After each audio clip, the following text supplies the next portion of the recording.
This 17 News at Noon podcast is brought to you by Clinica Sierra Vista. Welcome back to the 17 News at Noon podcast, where we share your news on your schedule.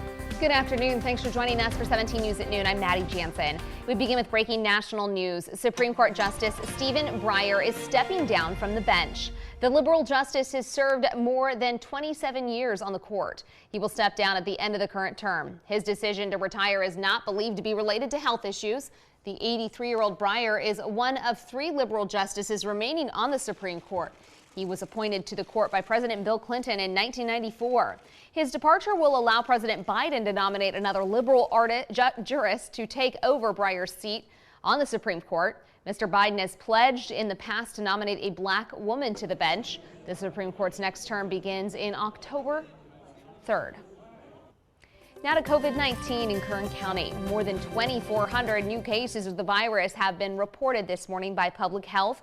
We also learned 11 more people have died from COVID-19 as hospitalizations tick up. 331 people are currently in the hospital with the virus. That's up 13 from yesterday. 57 more people are in the ICU.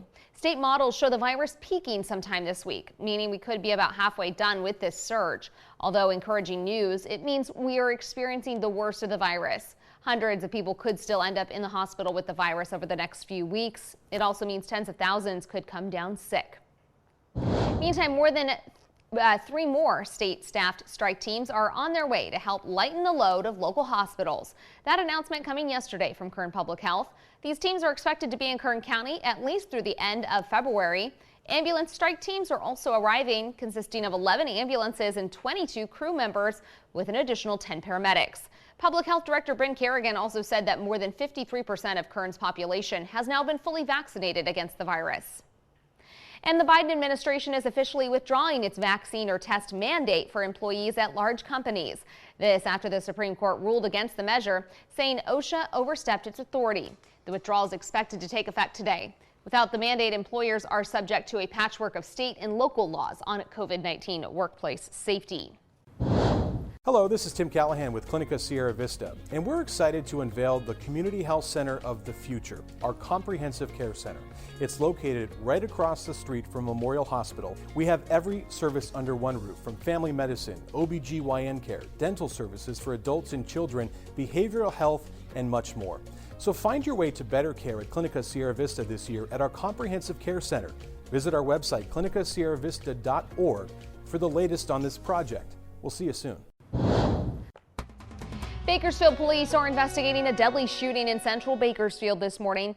Just before 8 a.m., officers were called out to M and 10th Streets, just south of California Avenue, for a man down. Officers say that man suffered obvious trauma. They actually did not attribute his wounds to gunshots just yet. They say they are still investigating what caused his wounds. Again, that man was pronounced dead on the scene. No information on any suspects was made available. CHP is still searching for whoever hit a teen yesterday morning and left him lying in the road. According to the CHP, 16-year-old Angel Baruman was hit by a car yesterday as he crossed Niles Street at Brentwood Drive. It happened sometime between 5:45 and 6:38 a.m. Officials say the driver left the scene. Baruman's mother tells 17 News the teen was taken to Kern Medical and then airlifted to Valley Children's Hospital in Madera. She says a neurologist told her Angel is brain dead. The CHP is appealing to the public for help finding the driver. The pedestrian did sustain major life-threatening injuries and was left unconscious at the scene because the driver of the unknown red vehicle fled the scene and failed to notify law enforcement or just call 911. The CHP asks if you witnessed the crash or you have any information to call their Bakersfield office at 396-6600. World news now, and to the looming crisis at the Russia-Ukraine border. Fearing an invasion by Russian troops could be imminent, the Biden administration's making new moves to prepare. NBC's chief White House correspondent Peter Alexander has the latest. This morning, the U.S. and its European allies are bracing for a possible Russian military assault.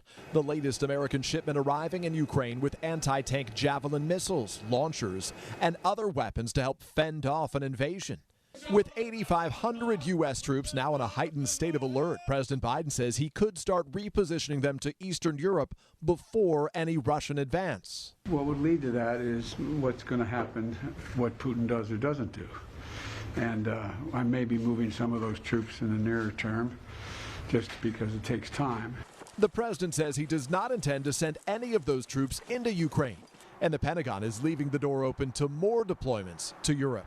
I certainly would not rule out the possibility that we could be putting additional forces on heightened alert in the coming days and weeks. Even as Russia ramps up military exercises near Ukraine, Moscow is accusing the U.S. and its allies of escalating tensions. President Biden says he would consider personally sanctioning Russian President Vladimir Putin if he invades. If he were to move in with all those forces, it would be the largest invasion since World War II. It would change the world. After meeting with the German Chancellor, French President Emmanuel Macron announced he'll push Putin to clarify his intentions in a phone call this Friday.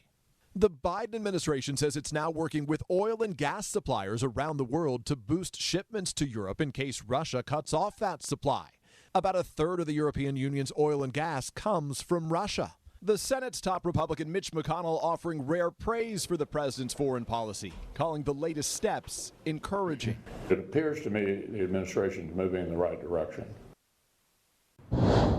17 Court Watch now. A hearing has been scheduled for April regarding a lawsuit filed against the county of Kern, claiming negligence in the decision to take Orrin and Orson West from their birth parents and placing them in the custody of their adoptive parents.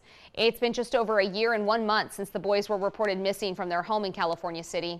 So far, the investigation has stalled. Bakersfield police are heading that investigation. The boys' biological father, Charles Pettis, filed the lawsuit against the county. The hearing is set for April 4th. The 17 News at Noon podcast is a production of KGET and Nexstar Media Group. For more on all of the headlines in today's show, head to kget.com.